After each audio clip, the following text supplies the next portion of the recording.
दोस्तों, जब किसी औरत को नए नए मर्द से ठुकवाने का चस्का लग जाता है तो उसे दुनिया का कोई भी मर्द संतुष्ट नहीं कर पाता। छत्तीसगढ़ के रायपुर की रहने वाली सुनीता देवी का भी यही हाल था। गांव का शायद ही कोई मर्द होगा जिसने सुनीता देवी की नहीं ली होगी। पत्नी की इस आदत से पति रामचंद्र बहुत ही परेशान था। वह एक ट्रक ड्राइवर था और लंबे रूट पर चलता था। उसके काम पे जाने के बाद में उसके घर पर आओ सनम, बजाओ सनम, जाओ सनम वाला खेल लगा रहता था। सुनीता देवी का दिल बहुत बड़ा था। वह जब भी किसी बेसहारा भूखे मर्द को देखती थी तो अपने खोपचे में बुलाती थी और अंग से अंग सटाकर नाश्ता कराती थी।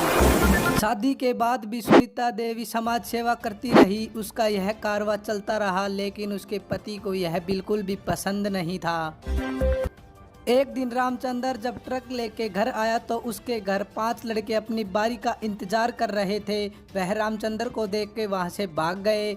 उसने अपने घर का दरवाज़ा खोला तो वह लॉक था और वह पीछे की दीवार लांघकर कमरे में गया तो वह देखकर बिल्कुल भी हैरान नहीं हुआ, क्योंकि उसी के कमरे में, उसी के घर में उसी की पत्नी पड़ोस के रहने वाले लड़के को टांग उठा के दे रही थी।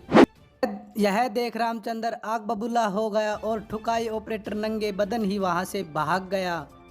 इसके बाद रामचंद्र ने अपनी पत्नी का सिर पकड़ा और दीवार से दे मारा और गुस्से में घर से चला गया।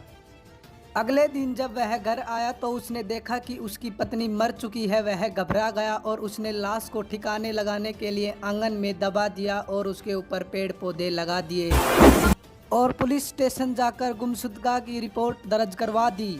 2 हफ्ते बीत गए लेकिन सुनीता देवी का कुछ पता नहीं था। एक दिन सुनीता की बहन उसके घर आई तो उसने आंगन की मिट्टी खुदी हुई देखी तो उसे शक हुआ, जिसके कारण उसने पुलिस को सूचना दी। पुलिस आई, मिट्टी हटाई तो डेड बॉडी मिली।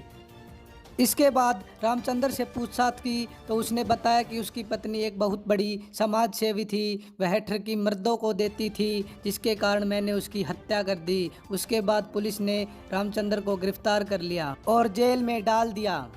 दोस्तों, ज़्यादा मज़े के चक्कर में सुनीता मर चुकी है, रामचंद्र जेल जा चुका है।